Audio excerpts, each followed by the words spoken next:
my own view is that targeted sanctions that are so precise that they only affect elites and they don't affect everyday people are not possible.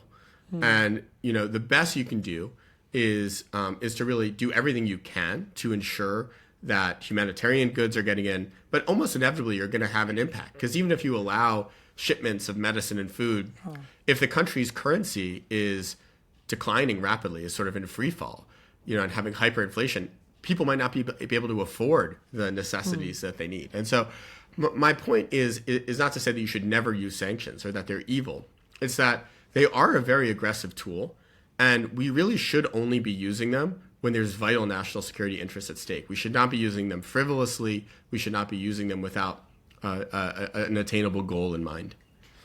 Yeah, you talked about Obama there, and he said, and I quote, "We did what we did with Iran, quote, without firing a shot," unquote. And just a few days ago, you have American President Donald Trump, where he, in the context of Iran, he said, I can't imitate him, but he said something like, "There's another beautiful armada floating towards Iran right now, and so we will see. I hope they make a deal," unquote. How are these styles contrasting? What do you make of what's happening right now as we speak with the American policy towards Iran?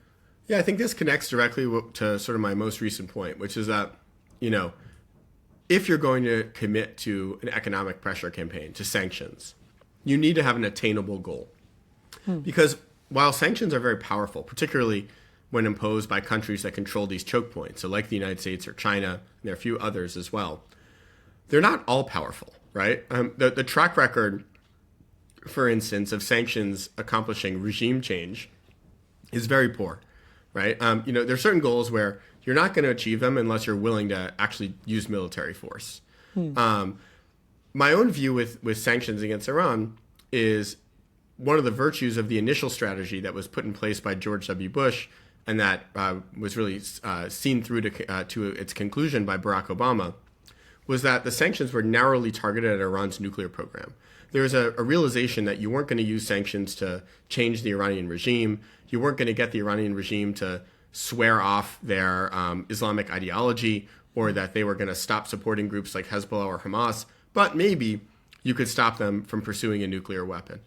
And that's what we got with the nuclear deal in 2015 with Iran, right? It didn't fundamentally change Iran. There was no allusions to that. But it did, in my view, put a substantial limit on in terms of what they could have with their nuclear program. In 2018, when Trump comes in, he decides that we actually could have gotten a better deal, that sanctions were so effective that if he did maximum pressure, maybe we wouldn't just get a nuclear deal, we would get a deal that fundamentally changes Iran. And that was the bet he made in 2018 when he pulls out of the nuclear deal and it starts his maximum pressure strategy. Well, we all know what happened. Iran's economy did suffer yet again, although not as bad as it did during the Obama administration. But what did they do on the nuclear side? They restarted their nuclear program. And by the time Trump came in 2025, they had 1,000 pounds of high-enriched uranium, way more nuclear material than they ever had in the past, enough for 10 nuclear bombs. And so in some ways, the Israeli and U.S. strikes on Iran last year, which targeted Fordow, which was their major site for high-enriched uranium, as well as Natanz and several others, was sort of the final verdict on Trump's maximum pressure strategy, was that it didn't work, right? That he basically tried to accomplish something with sanctions that he couldn't accomplish. And I think that's the risk you run into with economic warfare, is that if you set a goal that's not possible with sanctions, in some ways it'll be a slippery slope into the use of military force. And for what it's worth, Abhishek, I think the same pattern has just played out with Venezuela too, where Trump, during his first term, said, we're going to use maximum pressure sanctions to push Nicolas Maduro out of power. Well, he came back 8 years later, and Nicolas Maduro was still in power. And he realized that the only way to get him out was to actually use the military. And so I do worry that if you're not pragmatic and realistic about your goals for economic warfare, you wind up fighting more real wars.